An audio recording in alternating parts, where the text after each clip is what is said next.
Ryan Cox just beat his own record, scoring 8 trick plays in one game, and the Savannah Bananas won 2 more games against the Firefighters. And the party animals swept the Tailgaters. All that and more on this week's Banana Breakdown. Welcome to the Banana Breakdown podcast. Whether it's player interviews, weekly breakdowns of the games, or post-game live streams, we love to talk about all things banana. All right, so let's start with the party animals this week. Yeah. There's 2 great games because the party animals won. The party animals and the Tailgaters played in Arkansas at the University of Arkansas Stadium. There's a great baseball tradition there. It's really cool that the party animals are going on this like mini tour of college stadiums because colleges are known to party. I didn't party in college. I was never invited, but It's because we didn't go to the same college. I would have invited you. Yeah. But yeah, it makes sense for the party animals to be there. Anyway, first game, let's start with that. Let's do it. Tailgaters and party animals. These games have been really exciting. They're really evenly matched. Well, party animals I feel like have more talent, but the Tailgaters, for whatever reason, they match up really well. Yeah. They've been playing really, really well as of late. And so this game is tied 2-2 in the 8th inning. Party animals win the 8th inning to go up 3-2, and the Tailgaters actually tie the game in the 9th. So 3-3, and then we go to the bottom of the 9th. And this is where it gets a little bit crazy.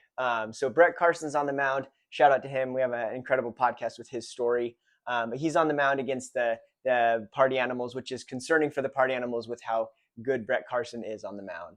Yeah, and so one batter gets on base. Mark Smith is as the designated runner. He goes on, and then Reese Hampton comes up as the golden batter. And Reese Hampton's an incredible player, and Mark Smith is at second, and Reese Hampton should have had a walk-off RBI here, and a walk-off hit, and he did have a hit, but he hits the ball down the third base line, goes into foul territory, but it was fair, and some fans reach over and like with the hat and block the ball. And so it was going into the corner there, and Mark Smith's really fast, and he was going to get home from second, and that should have been the end of the game. But some fans interfered, and it meant that the game went on. And I just thought that was interesting because, like, obviously it's frustrating, like, that happened. And in an MLB game, you get kicked out if you do something like that. Yeah. But I guess fans first, right? And so no one got kicked out. What are your thoughts on that? I mean, I don't have as much background on that. Like, I kind of think it's like, well, it happened. You can't really stop. Like, there's not really anything you can do to say, like, you never touch the ball. But it is like, it brings up the conversation of what is more fans first, the experience for that one fan or the experience for all of the other fans of missing out on Reese Hampton getting a walk-off hit there. So yeah, I think it's pretty lame. Like, if you're the fan watching this, no offense, but like, you can't do that. The ball is in play. Yeah. Like, you can catch a foul ball, and that's awesome, but do not reach over and mess with the ball when it's in play. You're impacting the game in a way that no one wants you to. Again, I'm not trying to be too harsh here, but it was a little disappointing. Like, I'm a Party Animals fan, and that could have actually changed the game, like, because they just had Reese Hampton go to second, so it's like a ground rule double essentially there. Mark Smith is not able to he's only able to advance one base instead of he was definitely going to be able to round third and go home. At least I think so. We don't necessarily know for sure, but we do like watching it. Like they clearly would have been able to go to more bases. Like Sammy said, it was right in the corner of the field, so like it would have been easy for Reese even to get to third. Yeah. Like, and Brett Carson's a good enough pitcher that he could have just he could have been able to close there and go to showdowns with that extra chance. Ultimately, it didn't happen, and instead of the game ending on an exciting walk-off hit by Reese Hampton, it ends up ending on a ball four sprint, which is a pretty bummer way to end the game. I mean, especially as a Tailgaters fan, but just in general. But Party Animals take game number 1 in Arkansas. Yeah, and I just don't think that you just shouldn't touch the ball while it's in play. I get that you're really excited and it's a banana ball game, and rules are kind of iffy, and like you're encouraged to participate in all these other ways, but you're not a player. Yeah. You can't do that. Anyway, it didn't end up actually impacting the outcome of the game, but it could have, and we don't want to do that. Anyway, second game, Party Animals. We don't really need to talk They about dominated. it. Yeah, they dominate, win 5-0, and looks like the Party Animals are back. Yeah, so they got their sweep in Arkansas, won 2 games, bringing them up to 39 wins on the season. Unfortunately, the Tailgaters are at 6 wins and 15 losses. Definitely don't think that their record accurately describes how good their team is right now. Like, they've been performing very well, Yeah. and a lot of their games have come down to like the first game this weekend of it's 3-3, and then the Party Animals take it and win it 3-4. Like, there are a lot of close games, but every once in a while, the Party Animals get hot against the Tailgaters, and 5-0 is crazy in banana ball. So congrats to the Party Animals. Yeah, and the Party Animals have been winning those close games because they really know how to close. But last week, the Tailgaters showed that they can do that too. They've really found a great closer in John Reed. He ended up closing in the second game of the series, but you can't really come back down 5-0 like that. I mean, you could have, but it just wasn't going to happen. And Brett Carson played really well, but ultimately couldn't totally secure the win there at the end of that first game. Another thing we wanted to talk about with this series, it was really cool that it was in Arkansas because our buddy Drake Toll, we've had him on the podcast. Go check out that interview. It's a really great interview. He's a really great guy. He grew up in Arkansas and is a huge Arkansas fan. He went to Baylor and he's also a Baylor fan, but ultimately Arkansas is what he grew up cheering for. And so for him to go back and call a game on that campus was just really cool. Yeah, super awesome to see. And Drake was excited. He kind of played it up on his Instagram a little bit. If anyone's heard the running gag on the Party Animals live stream with the foul balls hitting the white Nissan with the Arkansas license plate, we found out that it's Drake's car. So his car is taking a beating on all of the live streams. Yeah, he really get that guy some covered parking. Seriously. Or just park further away from the field. Like, if he's gonna get hit that many times, I mean, you got to change something. Yeah, that's a funny gag, but yeah, it was really cool. I just think about going back and calling a game in a place that you grew up going to games at. You grew up going to the baseball games and football and basketball and all of that stuff, and to have that moment be really, really cool. I would love to go and well, I don't think I could ever call a game. That's way too hard. But it would be cool to do some sort of like if Banana Ball ever came to Lavelle Edwards Stadium at BYU, or Miller Park, their baseball stadium there where I used to work. It'd be cool to cover it. Yeah, totally. Well, that's enough of the Party Animals. I kind of want to move on to another topic. Do you have anything else, or can we move on? Sure, whatever. Let's do it. Okay, so we're going to move on to the Savannah Bananas versus the Firefighters. Do I have to wear this? You don't have to, but you mentioned on the last podcast how big of a true fan you are of the Firefighters. Yeah, you know what? So, I mean, it's up to you on if you're going to stand by the last podcast. Yeah, I am. I love this hat. It's so cool. This is such a cool logo. Yeah, so it was a good series between the Firefighters and the Bananas. It was in the White Sox MLB Stadium, which was pretty cool. And just starting off right there, I do want to call out Dalton Cornett had such a cool moment. So his dad, it was something like he played in the minors for the White Sox or something like that. He had a White Sox jersey with Cornett on the back because it was his dad's jersey that he put on for an at-bat in the White Sox Stadium. That's really cool. Yeah, it was awesome. Unfortunately, it ended up being he hit into a trick play, but just such a cool, super cool moment for him to be able to do that. Yeah, this was really cool. There's so much history with the Chicago White Sox. Those fans love their team, and one of my favorite moments was Chance the Rapper performing. Really great rapper, Grammy Award winning rapper came and it's just kind of funny because to watch the bananas and the firefighters, they had this choreographed dance with it, and it was awesome. Yeah, cool moment. Yeah, it was pretty impressive. Like it was very seamless between them and they were very integrated in it. So it wasn't just the performer doing their thing. It was integrated with the bananas and the firefighters going back and forth. And even Ryan Cox took over for a little bit and Yeah, lip synced to the mic, which was pretty funny. I just think the whole idea of a performance like that in a game is just really funny to me. Like, could you imagine in the Super Bowl? Everyone watch. A lot of people watch the Super Bowl for the halftime show.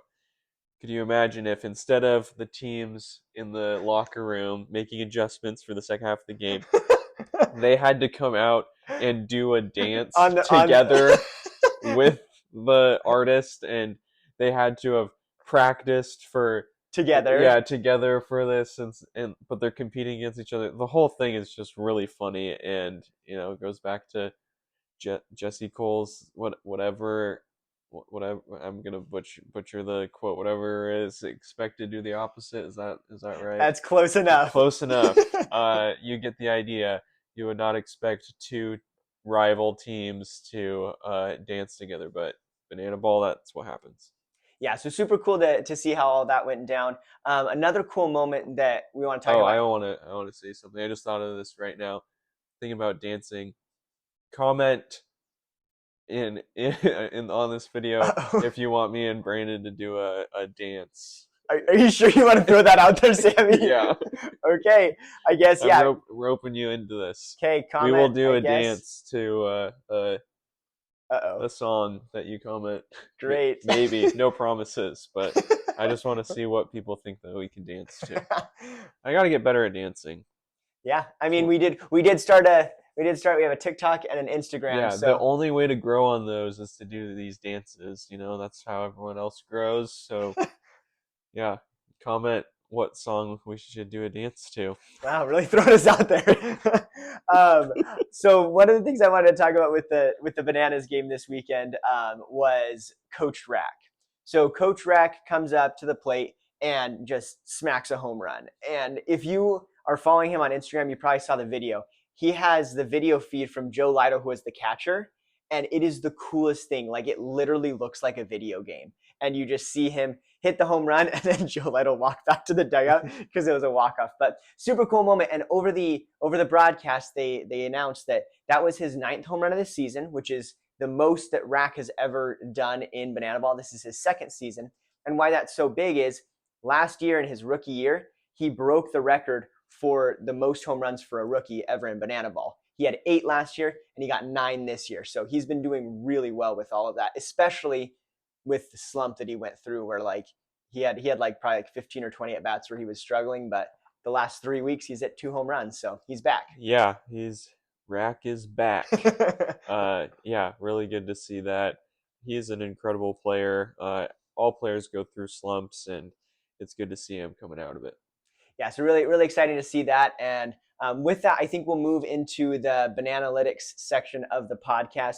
We've not done it for a little bit. It was nice to kind of give some breathing room, give the tailgaters and firefighters a chance to kind of catch up so that we can talk about it a little bit more in comparison to the party animals and the bananas. And again, it'll be really nice next season when they have the same number of games, because then it'll be really easy to discuss some of this back and forth. Yeah, well, what I really think what's going on, why Brandon's moving to this segment, is he just wants to finish up the podcast sooner because he's mad at me about bringing up the dances. So very much so. Let's see what we have. No, the real reason is we need to finish up this podcast episode, because sneak peek for the future, we've got another visitor on the podcast. We're not going to spoil the name right here, so let us know in the comments who you think it is, a visitors player, and it's not Fisher Polydorov because we already had him on. Yep, we're super excited for that interview. That'll come out later, obviously, because it's not out yet, unless you're watching this weekly breakdown months ahead of time or weeks ahead of time and don't really know why you're watching a weekly breakdown for, I don't know. You just love us, so I But understand. if you're like 3 months in the future right now, let us know in the comments when you're watching this video. Yeah, seriously. So let's go into the home runs category. So caveat before we go over the home runs, we've talked about it before, but because of the walk-offs in the innings, the away team has the advantage for number of at-bats, number of hits, home runs, runs, RBIs, Yep. all of those things. But that being said, Jake Skoll is the clear winner. He has 15 home runs this season, and right behind him is Reese Alexiades with 12, Reese Hampton, who's also on the Party Animals, with 11, and then there's 3 tied with 9. You've got Coach RAC from this weekend, Dan Oberst, and Tanner Thomas. And Jake Skoll is on pace to win the Triple Crown this year as crazy. well, which is home runs, RBIs, and hits. So, really outstanding stuff. Again, the Party Animals do have an advantage of that because they've played a lot of away games, but I cannot wait until next season when hopefully there's an equal number of home and away games with Yep. the the season with the standings and everything, the full season, where we can get some easily comparable stats and we can 100%. actually break down some of this stuff a little bit more. Yeah, because I mean, but like Jake Skoll is batting around like 390 right now, like absolutely he's awesome. incredible. Yeah, like he's awesome. doing so good there. The one thing we will do. Oh, I guess it's batting average for batting average. Yeah, for the which the I Triple think Crown. I think let's check My that really bad. quick. I think he might be the top there. Yeah, Jake Skoll. If you take out all of the players who've had one at bat, all of the old MLB stars technically have him batting 1,000. Jake Skoll is at the top. Yeah. So then, yeah, with the batting average, so Jake Skoll's at the top. Then you've got Ashby Vining on the visitors. He only played 5 games, but he had a really good 5 games. Then Nick Lopez on the Tailgaters is next in batting average, followed by DR Meadows and KJ Jackson. So shout out to all of them with how well they're getting the bat on the ball this year. Yeah, good work. Just wanted to quickly to compare a little bit. I won't say apples to apples. I'll say compare bananas to bananas. Nice, that's good. Thank you. Nice. I like that. We're going to do a stat of home runs per at-bat.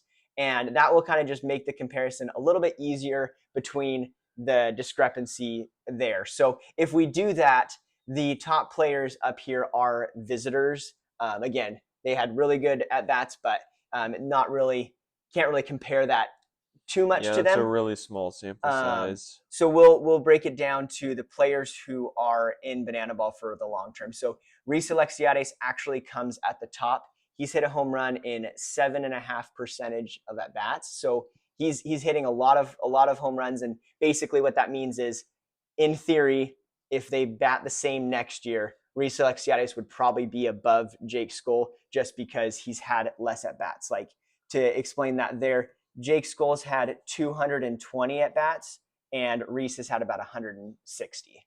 So, and then so then the next one down is going to be Jake Skoll with about 6.9, and then Coach RAC underneath him with 5%. So you can see there's a huge gap between Reese and Jake Skoll, and then the rest of the team. So Reese and Jake are just absolutely crushing it this year. Yeah, those guys are really, really, really talented. Jake Skoll has experience in the minor leagues. Reese Alexiades, he would have been in the minor leagues if he didn't switch over. He was in indie ball, and I'm sure he would have been picked up to go into an affiliate team if he hadn't made the switch over to Banana Ball. These guys are really, really talented ball players. Yeah, totally agree. And it's not just the hitters. We've got really talented pitchers. So jumping over there with the strikeouts, Noah Nisnik has the most strikeouts with 52. And again, we'll put the caveat on this opposite side. I'm not just being biased with the Bananas. The Bananas have more opportunities to strike out players when they're the home team because they have more outs. So Noah Nisnik is at the top with 52 for the Bananas. Danny Hosley for the Bananas with 48. But then Garrett Delano has 48 from the Party Animals, and Dalton Ponce with 47 for the Party Animals. So knowing that hindrance that they have, Garrett Delano and Dalton Ponce are crushing it right now. Yeah, for sure. I mean, I guess if you really think about it, they could just, if they just struck out everyone all the time, then they could have the same amount of opportunities. Yeah. If you don't give up walk-offs, then you would have the same amount of at-bats. But True. yeah. Yeah, and someday we'll dive a little bit deeper into some of those things of like who's giving up more walk-offs, who gives up more ball force sprints, things of that nature. But you can find all of that at bananaball.com/stats. That's where we find all of this. But if you look at the strikeouts per innings pitched, Danny Hosley is going to come up on top with 1.1. So every time he pitches an inning, on average, he gets at least one strikeout, which is super crazy. Do you want to bring up Chase Acuffs again? Let's do it. So if you don't take out anything, Chase Acuff is the leader of strikeouts per innings pitched. He has 5 strikeouts on average every time he pitches an inning. Just think about that for a minute. There's 3 outs. Doesn't work. Yeah, it's because he got a strikeout off of like a point something inning pitched. He like had one at bat that he pitched. So it's just funny to see that up there. Brandon has to filter all of that out, but yeah, Chase Acuff is doing something that literally no other baseball player has ever done. He defies the odds. Yeah. And then Brett Carson is at 0.92, so almost at 1. And then John Reed 0.88, and Dalton Ponce of the Party Animals 0.85. So really impressive showing for all of them and the pitchers. And then we'll just jump straight into the trick plays really quickly. We're going to talk about what Ryan Cox did this weekend in just a second, but he is really pulling away. Yeah. Ryan Cox now has 168 trick plays on the year. It's insane. Yeah. And he's crazy. over 500 for his like all-time banana ball stat. Yeah, and I feel like he's been doing some even crazier stuff recently. Like I don't know. Maybe I'm just impressed with the sheer volume that he's doing, but yeah. Lately I'm seeing him do stuff where he's throwing the ball around his back and bouncing it, and instead of just like bouncing it between his legs, he's doing some new maneuvers, and it's just impressive. Yeah, and the crazy thing for me, even more than that, is I feel like Ryan Cox doesn't miss. Yeah. Like, it's like every single time the ball comes to him, it's like it's a routine ground ball, and he just picks it up and throws it to first, but it just happens to go through his legs or whatever the case may be.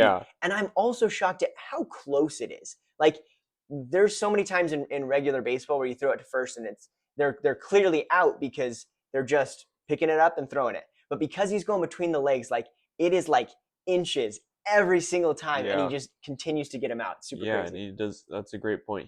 I don't remember the last time I saw it, and I don't know, maybe I just missed it, but like just looking back on it, I don't remember the last time I saw a missed trick play by him. Like maybe the throw was late or whatever, but like an actual like bobbling the ball or anything like that, you just don't see that from him. No, and we'll talk about it right now. So he actually this weekend broke his own trick play record. So earlier this season, he got 7 trick plays, and then DR Meadows actually tied that record and got 7, which was actually crazy for an outfielder. Then this weekend, Ryan Cox got 8. 8 trick plays in one game is absolutely insane. And he just keeps on raising the bar, and again, just not missing when he gets an opportunity. Yeah, he is playing outstanding right now. Good job, Ryan Cox. And then going forward, DR Meadows is next, 116, but he's a center fielder, so that's really impressive as an outfielder. And then it goes to the Party Animals, who have less opportunities to get these trick plays. Dustin Baber at second base for the Party Animals, 98 trick plays, and Chase Acuff at shortstop with 88 trick plays. So shout out to all of them and what they're doing for Banana Ball. But that's the Bananalytics for the week. So we'll throw this out of here. I'm sorry, I am yawning so much. It's not because I'm bored, Brandon. That was a fantastic segment. Great work. Thank you so much. Anything else from this weekend that you want to shout out? No, I think that's about it. To be totally honest, the reason why I'm so exhausted is because we moved over the weekend, and I am dead inside, and I am so tired from all the packing and moving and everything like that. So you guys get a really tired Sammy today. But that's a good thing in the future, because sneak peek, Sammy has a place in there where we are going to now film our podcast going forward. Yes. Pretty excited for it. Maybe I'll post a picture or something. yeah, I really love to read, and me and my wife put together this little nook in the toy room for, our kids can play with the toys in the majority of the room, but we made a little nook in the corner of where our books are and some chairs there where we can read. And yesterday, while everyone else was napping, I just sat and I read for 2 hours, and it was lovely. It was just it was great. But yeah, so because of that, we made that there where the chairs are and the bookshelf and everything. It's can be a really cool podcast studio kind of thing. So Yeah, we're so excited for it. we're looking forward to how that is, and you just learned something new about Sammy. He's a big reader, but he's also a big writer, and Oh we didn't want yeah, to call I out forgot that was happening. I'm so exhausted because also in the middle of all this, all middle of the move, all of this was happening as well. So yeah, yeah. tell them. So we recently started writing articles for the page that is the Savannah Bananas on SI, which is a part of the Sports Illustrated network. So we're publishing some articles along with some other writers on a page all about the Savannah Bananas and all of the other teams. And we both published our first articles this week. Sammy has a background in writing. I don't, but we both are now sports writers, which is pretty cool. Yeah, really a cool moment for us to both be published sports writers. Brandon wrote an excellent article about. My goodness, I'm so tired. I swear I read it and I'm totally blanking on. It was a record that was set, and I am totally blanking on what it was. No worries. Oh It my was the God, most please, runs in a most game. runs, and there's 31 runs. There you go. You did read the article. I did, and it was really good, and I feel so bad that I am so No, you're good. tired. What did I write about then? He Yeah, wrote about Zach Watson's gosh dang it, he glorious knew it. return to LSU. Yeah, yeah. So we're really excited about that. It's a cool opportunity for us. We're really it was cool to have this opportunity, and excited to write about the sport as well as podcast about it. And yeah, I'm a writer at heart. I've written for other publications before, but never about sports. It's all been about music, and so I'm excited for this. Yeah, and don't worry, the podcast is not changing at all. We're still going to do the weekly schedule. We're still going to do the interviews like before. This is just another opportunity for us to share our love of banana ball and help grow the sport and try to reach out to more people. So Yep, we're just doing a whole lot more, and I'm gonna be really tired. I'm gonna need to drink a lot more soda. So this is really just fueling my problem here. And on that note, I think we end the podcast for today. I Thank you guess so much for being here, and we really appreciate it. Looking forward to the future of banana ball. We're getting really close to the championship game at the end of the season. Go Bananas! Go party animals.